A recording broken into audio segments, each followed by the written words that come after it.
Assalamualaikum warahmatullahi wabarakatuh. Perkenalkan, nama saya Risna Murniati dengan stambuk A1L1200021.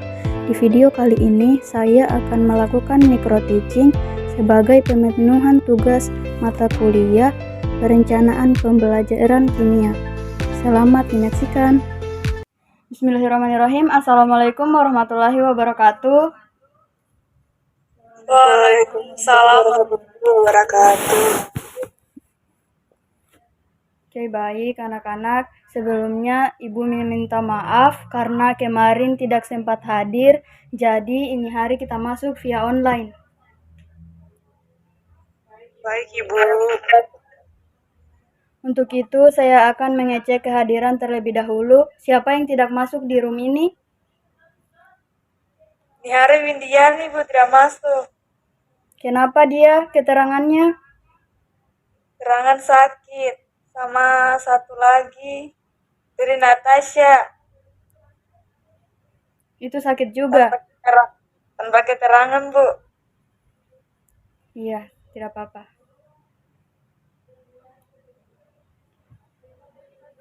Oke, langsung saja kita lanjut ke materi ya. Ya, Bu. Ya, Bu. Kalian sudah tahu ini hari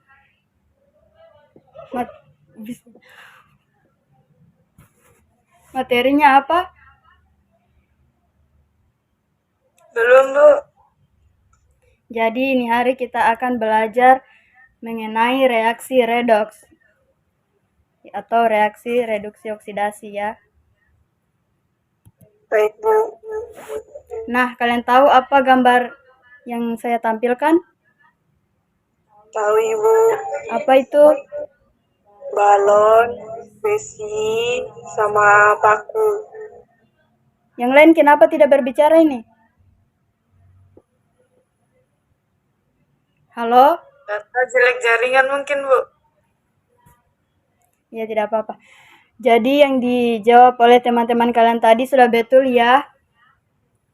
Ini gambar di atas itu ada balon, besi, dan paku berkarat. Mengapa paku ini bisa berkarat? Karena terjadi reaksi oksidasi. Kan normalnya paku itu seperti besi yang di bawah itu bentuknya.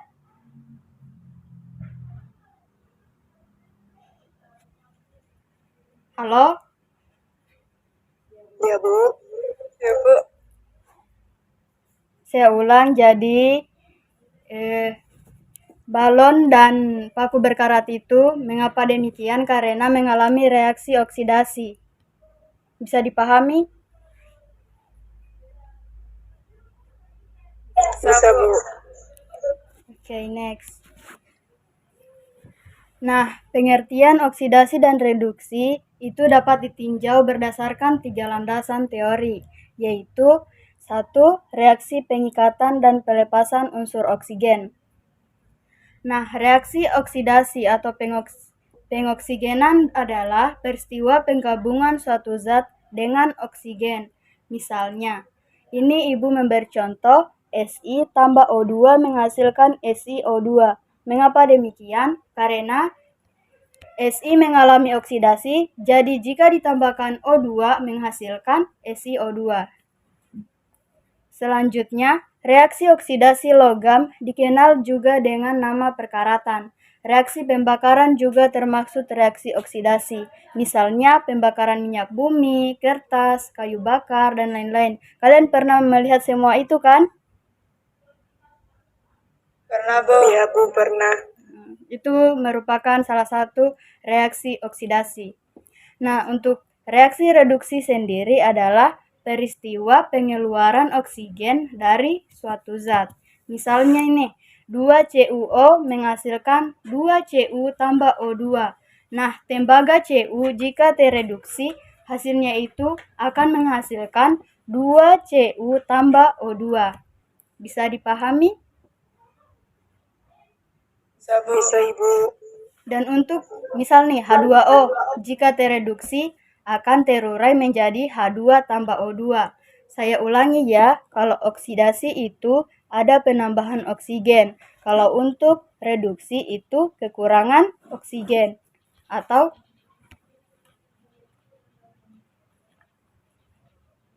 Tidak apa-apa.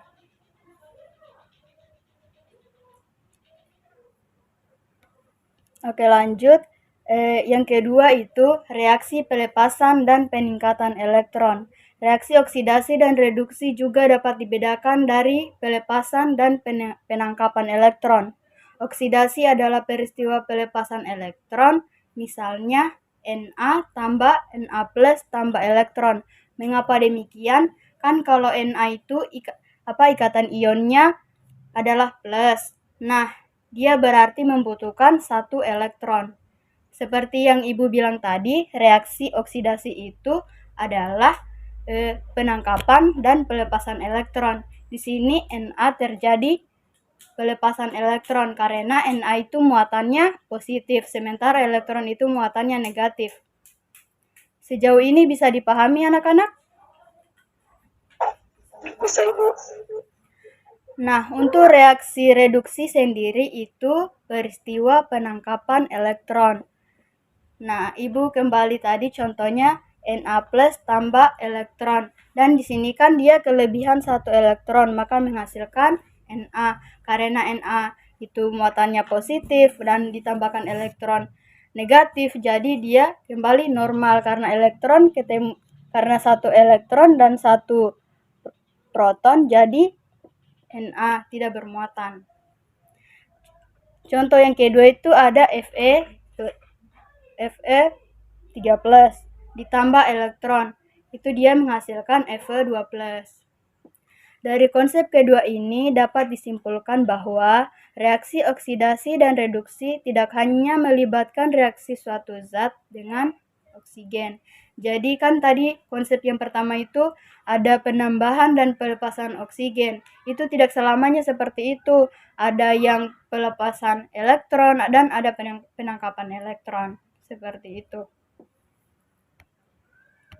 Next. Untuk konsep yang ketiga, reaksi penambahan dan pengurangan bilangan oksidasi. Oksidasi adalah peristiwa naiknya atau bertambahnya bilangan oksidasi suatu unsur, sedangkan reduksi adalah peristiwa turunnya atau berkurangnya bilangan oksidasi.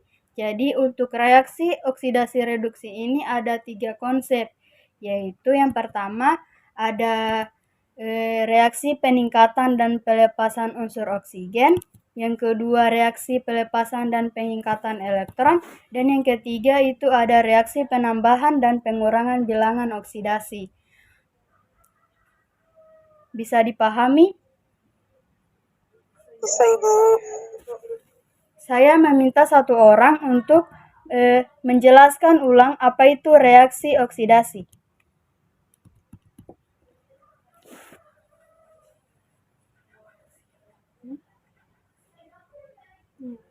Itu biasa jadi slide-nya. Saya, Bu.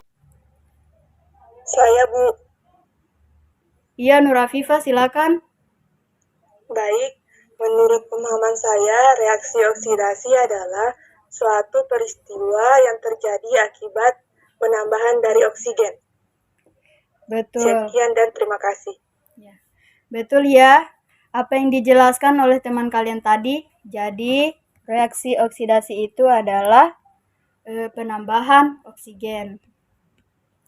Kita lanjut di bagian bilangan oksidasi. Nah, bilangan oksidasi atau biloks disebut juga tingkat oksidasi. Bilangan oksidasi diartikan sebagai muatan yang dimiliki suatu atom dalam keadaan bebas atau dalam senyawa yang dibentuknya. Bilangan oksidasi suatu unsur dapat ditentukan dengan aturan berikut. Yang pertama, biloks atom dalam unsur adalah 0. Contoh, Na, Fe, O2, H2 memiliki biloks 0. Mengapa demikian? Karena di sini Na tidak ada muatannya, misal Na+, Fe2+. Di sini dia itu biloksnya itu unsur bebas, jadi tidak ada muatannya. Mengapa Na biloksnya 0? Karena dia tidak bermuatan, baik itu positif maupun negatif. Bisa dipahami? Bisa, Ibu. Nah, untuk kedua, total bilok senyawa adalah 0. Contohnya H2O, NaOH, CH3COOH, KNO3. Mengapa juga itu total biloknya adalah 0? Seperti yang Ibu bilang tadi, bahwa sesuatu unsur yang tidak memiliki muatan negatif atau positif itu biloknya 0.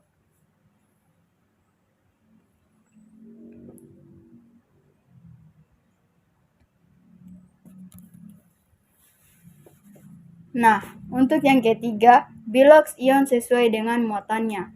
Contohnya nih, Na plus itu biloksnya 1, karena kan muatannya dia plus 1.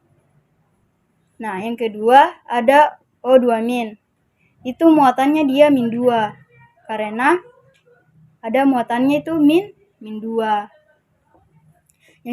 Yang keempat, biloks unsur golongan 1A dalam senyawa adalah plus 1. Mengapa itu muatan itu di golongan 1A plus 1? Karena di golongan 1A itu nanti muatannya akan tetap plus 1, karena setelah dikonfigurasi elektron itu hasilnya 1. Yang kelima, biloks unsur golongan 2A adalah senyawanya adalah plus 2. Jadi muatan untuk biloks ini tuh bisa dilihat menurut golongannya. Yang golongan 1A itu muatannya plus 1, golongan 2 itu plus 2, dan seterusnya. Bisa dimengerti? Bisa, Bu. Bisa, Bu. Nah, untuk catatan penting, biloks H sama dengan min 1 dalam senyawa hidrida, misalnya NaH, LiH, CaH2. Itu biloksnya sama dengan min 1. Dan untuk biloks O sama dengan min 1 dalam senyawa peroksida, misalnya H2O2. Kita lanjut di materi yang ketiga, yaitu oksidator dan reduktor. Oksidator adalah istilah untuk zat yang mengalami reduksi atau biloksnya turun. Sedangkan reduktor adalah zat yang mengalami reaksi oksidasi atau biloksnya naik maupun bertambah. Contoh, pada reaksi 2Na tambah 2H2O menghasilkan 2NaOH tambah H2. Yang mana yang menjadi reduktor? Nah, jadi yang menjadi reduktor di sini adalah 2H2O. Reduktor adalah Na sedangkan biloksnya naik dari 0 ke plus 1. Kan di sini Na biloksnya 1. Biloksnya 0. Dan naik ke 1. Nah, untuk oksidatornya adalah H2O, sedangkan biloks H berubah dari plus 1 ke 0. Nanti slide-nya dibaca-baca ya. Iya, Bu. Iya, Bu. Selanjutnya ada tata nama senyawa. Senyawa biner adalah senyawa yang dibentuk oleh dua macam unsur, dapat terdiri atas logam dan non-logam, atau keduanya. Untuk senyawanya yang terdiri atas logam dan non-logam, maka unsur logam dituliskan terlebih dahulu diikuti dengan non-logam. Untuk unsur-unsur logam yang mempunyai lebih dari satu macam bilangan oksidasi diberi nama berdasarkan sistem Stokes, yaitu dengan membubuhkan angka Romawi yang sesuai dengan bilangan oksidasi unsur logam dalam tanda kurung di belakang nama logam dan diikuti nama unsur non-logam dengan akhiran ida. Di sini Ibu memberi contoh FeCl2 atau besi 2 klorida. Mengapa FeCl2? Karena Fe kan logam, Cl itu non-logam. Mengapa diberi nama besi 2 klorida? Karena lebih dari satu macam bilangan oksidasi. Begitu. Dan untuk yang ketiga, yang kedua FeCl3, besi 3 klorida. Sama dengan peraturan yang di atas bahwa unsur logamnya dituliskan terlebih dahulu, kemudian diikuti dengan non-logam. Saya beritahu kembali bahwa Fe itu merupakan logam dan Cl-nya itu non-logam. Dan untuk contoh lain itu ada CuO, yaitu tembaga 2 oksidasi. Perlu diingat dalam penamaan ini yang dituliskan itu logamnya dulu, terus non-logamnya. Dan jika lebih dari satu macam bilangan oksidasi ditambahkan dengan angka Romawi. Sejauh ini bisa dipahami? Bisa, Bu. Nah, mungkin materi dari Ibu cukup sekian. Jika ada yang bertanya, silakan. Ada yang bertanya? Ada yang mau bertanya?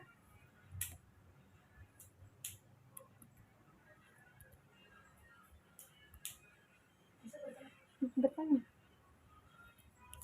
Saya, Bu. Ya, silakan Nur Afifa. Pertanyaan saya, Bu, berikan satu contoh reaksi oksidasi dalam kehidupan manusia. Oke, jadi contohnya itu reaksi dalam kehidupan manusia ini maksudnya untuk di kehidupan sehari-hari atau dalam tubuh?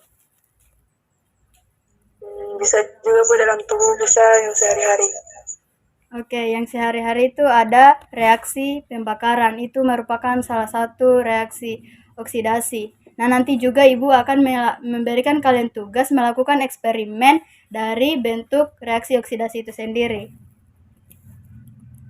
Nah, Baik, Bu.